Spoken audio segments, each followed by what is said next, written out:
while it may not seem apparent, there is a quality control here, or a semblance of it. I was just going through, what I do is during the day, walking between places, I usually fire it up, because you never know when you're going to catch something interesting, or whatever. I usually don't know what the fuck I'm going to talk about, because sometimes I just fire it up as I'm walking.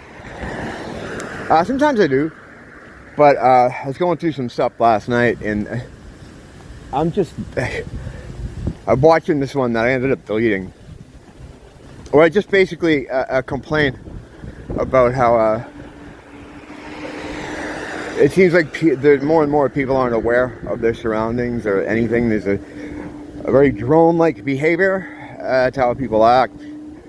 They don't seem to be aware of you, and because of that, a lot of times they'll try to occupy the same space you're in. I was looking at a clip from last night where I'm doing a Schizo Garage, and this guy just pulled in. This happens frequently though in there.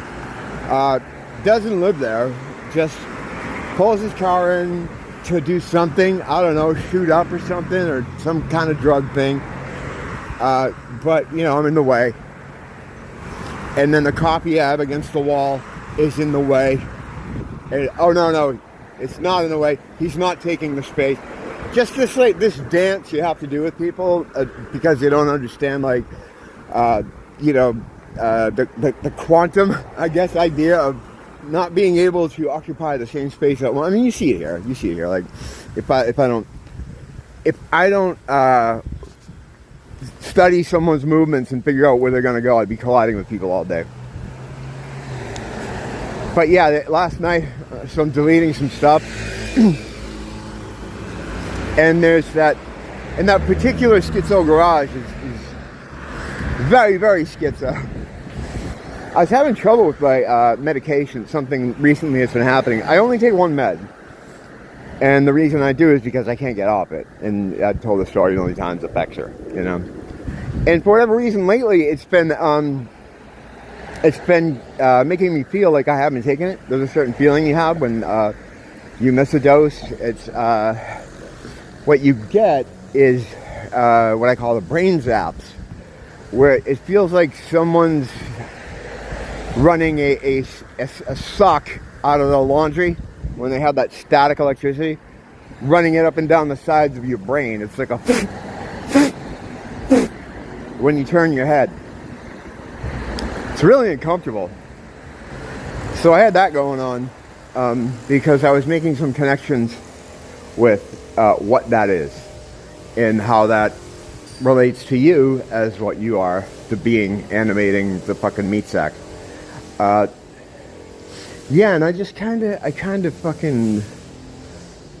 out a little bit. I didn't remember doing it though. And this is a weird thing. This is a part of what I believe to be part of one of my mental health issues. I was diagnosed with dissociative identity disorder in 2012, which I think was correctly what I should have been diagnosed with first. I was diagnosed with something else in 2008, which I think they thought that's what it was. Nothing changed. Behavior didn't change. I think they just figured out what it was. So now I'm carrying on two heavy-duty diagnoses, the first of which I don't think is correct.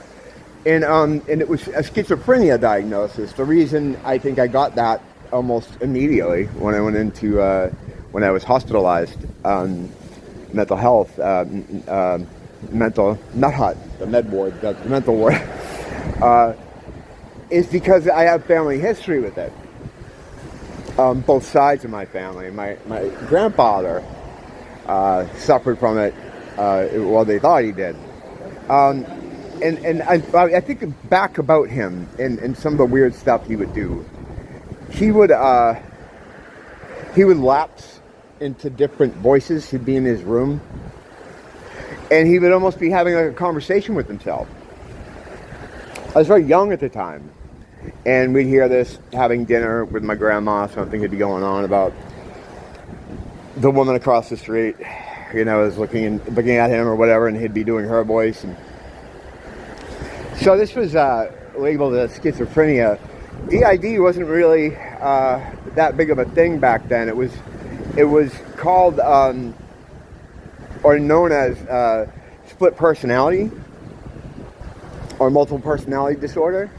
And the idea, just the name split personality, leaves a lot of room for misdiagnosis, because what it implies is that there's two sides to you, or there's a Jekyll and Hyde thing. And I think that's true for everybody. I think when they hear people talking in voices, they think, well, that's schizophrenia, because split personality was two. This guy's doing a whole fucking my grandfather meaning. This guy's doing a whole show by himself, and it was just schizophrenia was like almost like a catch-all term. You gotta understand, the mental health industry is nowhere near to an exact science of any kind. It's not like when you break an arm or something, they can hook you up to a X-ray or something that's going on in your, with one of your organs. They can look at it on a machine. You can't do that with mental health issues. With mental health issues, the only thing you can do to make a diagnosis is observation and feedback from the patient, period. That's it. There is no machine they can hook you up to. Now they can study the brain, and they can see changes in the brain, but it's always like an after-the-fact type of thing, and it's really not conclusive. And the reason you can't check this stuff up is, I believe, like gravity, it's just a load of shit. It's a load of shit. If you get hit with a hammer in the head, it fucks you up. That can impact your mental health. That wrecks the device you use to communicate with the 3D. From you, what you really are to communicate, it gets fucked up. It's mental health. Everything else I believe to be a form of spiritual health. There's something going on there. So my grandfather was diagnosed with schizophrenia. But I think what was really happening to him is more in line with what dissociative identity disorder is. So like him, I got the same thing. I got a schizophrenia diagnosis almost right off the bat. And I don't know. I mean, I've had doctors say to me, oh, you seem pretty high functioning. And I've interacted with schizophrenics, and I've known some, especially being locked up in these places. And yeah, they're not as, I guess, high functioning as I feel like I am. And I don't have a lot of the, there is a bit of the persecution thing. But I don't devolve into word salad all that often. I mean, it's very rare that I do. Why does everyone think I'm filming? No, I'm not filming you, buddy. I know you're the star, but I'm just trying to fucking shoot the fuck, that gets me so crazy. Yeah, certain types of people, like if they walk through your, I'm filming the mountains here. I'm out in front of my house. But the narcissism just keeps them from understanding that there is a possibility that I'm not out here for them. You see this too sometimes, people jump in front of my camera, or they'll have to say something. A kid recently over on the wall is going to jump out, Limp Bizkit. It's like, all right, buddy. I know you got a mixtape. I know. It's like just, it gets me crazy. But, what am I going to do? Try to go explain to this guy? I'm not filming you, man. I'm just kind of filming this because I don't want to film my face. Very exciting. Not very exciting. This is much better to look at, right? So, get all the way back to what the fuck I was talking about. So I think he was misdiagnosed with schizophrenia because he was very much the same way. The key thing about DID is missing time. That's something that is experienced. It's not. It comes and goes. I've had periods of it where it was very heavy, and then I had periods of it where it would wane. It comes and goes. It comes and goes. My grandfather would often show up to my house. He liked to buy like candy and things for us when we were kids, and he would come by with something for us, and we'd be like, "Oh, hey, how you doing?" He'd drop something off, and then the next day he would show up and be like, "Oh, I haven't seen you kids in a while. I got something for you," and he'd bring us the same stuff. That's really not schizophrenia. That's more DID. And what I mean by missing time is that what it is it's almost like, well, this is not almost, it's a lot like, if you've ever been blackout drunk. You're walking, you're talking, you're interacting, but your brain isn't recording those short-term memories. The cache isn't saving anything. So when you wake up the next day, people will tell you, "Oh yeah, you fucking did this." "Really?" "Yeah, you did that." Ugh.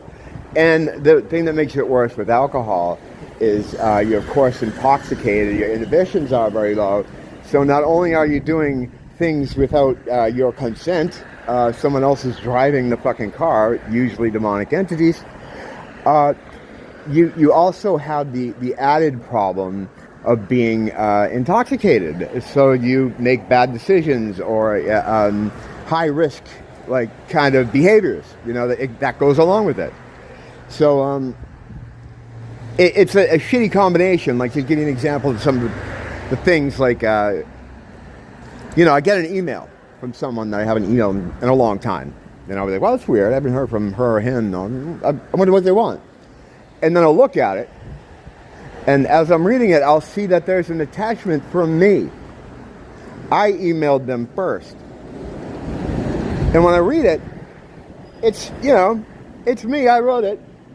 It sounds like something I would say, but the memory isn't coming back to me. I'm just like, well, it sounds like me.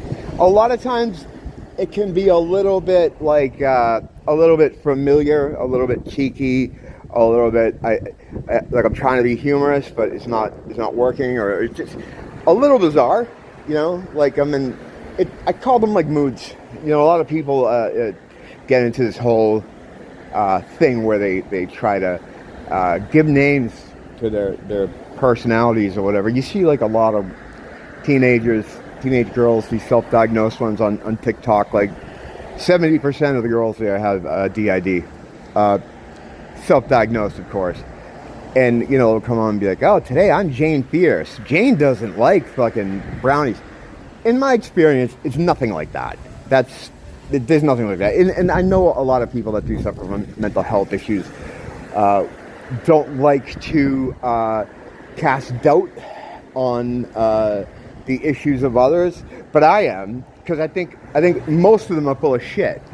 In this fucking, with this thing, DID, it's very rare. It's incredibly rare. It takes a long time to get a diagnosis, a correct diagnosis. In fact, 8, 9, it took me 5 years for them to kind of piece together what was going on with me.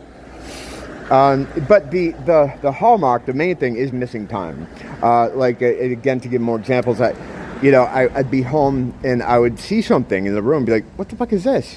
Like a collectible or something. It's something for the house, and she'd be like, "Oh yeah, we got that at something." And I'm like, "When?" She's like, "I don't know, a few weeks ago." I'm like, "Really?" This would happen all the time. As a collector, it's great because I just get these new acquisitions for they just appear in my collection, and that's kind of cool. But for the most part, it's very embarrassing. It destroys relationships. You'll see someone you haven't seen in a while, or I'll see a friend of mine out in the place, and they'll be very cold to me. Like, "Hey, how you doing?" I'm like, "Hey, what's going on, man? How are you?" "Oh, good." And like, what the fuck's going on with them? Maybe they're having a bad day. Come to find out, like, I called them at 3 a.m. to ask them to use their car or something just bizarre, that I thought at the time was made sense or was perfectly normal, and it's not. So that's what it's like. You miss a lot of time. There's a lot of missing time.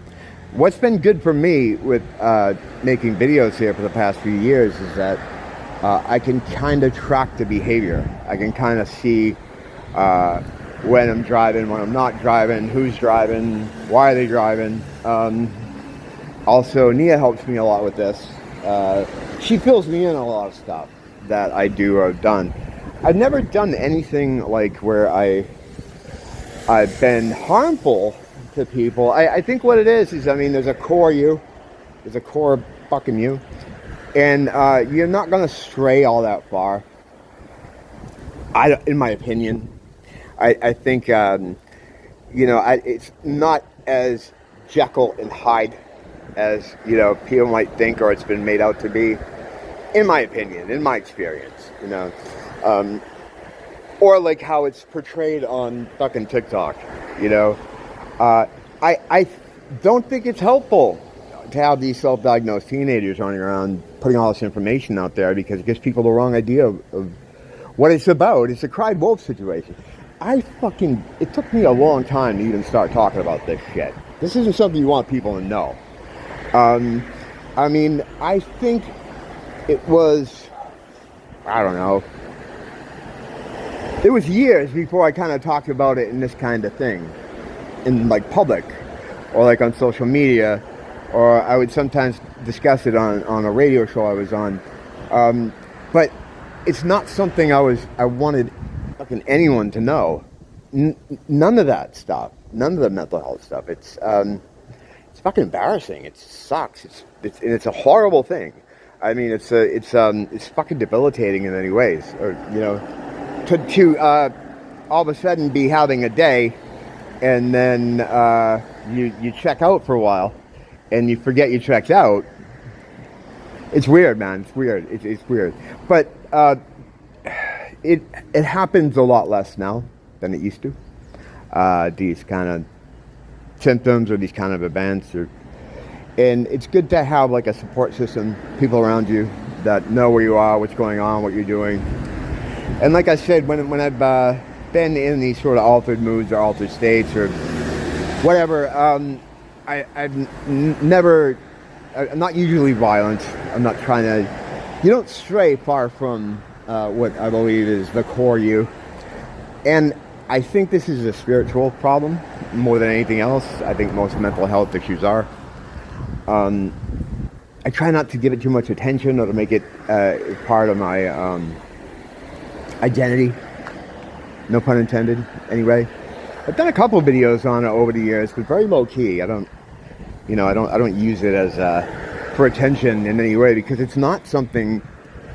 If you really have it, right, you're not out there fucking trying to tell people how fucking interesting and great it is. It sucks. It fucking sucks. But I'm okay. I'm doing fine. I'm doing fine. It's gotten better for me coming off a lot of the medications. I feel like a lot of the medications, what they would do is they would kind of give you the symptoms that your diagnosis is meant to have. And I think that's done purposely. I'm not a doctor, blah, blah, blah, all that shit. I'm not giving medical advice. But because I would gain new things from the various different problems. I actually have a list. I have a list of things that is supposedly wrong with me. What it stems from, I don't know. I got my theories, I have ideas. I had a stuttering problem when I was very young. A lot of fractured memories from that time. A lot of weird stuff. The thing is, it's like when you're trying to remember stuff like that, like whether it's traumatic or just something bizarre. I described it before, like you have a pile of laundry in the room, right? You don't know exactly what's in it. You don't know exactly it's a shirts or pants, whatever. But you know it's dirty laundry, right? So you just kind of avoid it. You occasionally glance over it. Oh yeah, it's this pile of dirty laundry. So you know there's something bad there. And so you just don't dig into it, And over the years, I've done a little bit of trying to piece shit together. It goes back to when I was very young. So I think some of this stuff stems from that. As I don't think, like I was saying, right away, they diagnosed me with schizophrenia because of my family history. But I don't think this is a genetic thing. I think it's a condition that can occur under certain circumstances, and maybe some people can be more apt to get to have these problems, but for other reasons. I don't think it's genetic. I don't know why. I'm not a doctor. I don't, I'm sure there's people with a lot of data that could prove me wrong, but there's always people with data that prove you wrong about anything. And I don't trust them, Chuck. So yeah, the video was hidden here last night. I don't remember doing some of that. And I watched it just kind of in an amusing way. So it's like sometimes that can happen. You can be having a relatively normal day, and it's not like, and sometimes what can happen is, like, for a couple hours you'll be checked out. But sometimes what can happen is you can be checked out for a couple minutes here and a couple minutes there. And I think that's kind of what was going on last night. So I haven't edited it yet, but I'm still working on it. It's interesting to look at, Everyone thinks I'm filming them. Fuck, I'm not filming you. You're not that interesting. Holy fuck. Don't blame the teacher. Blame the school.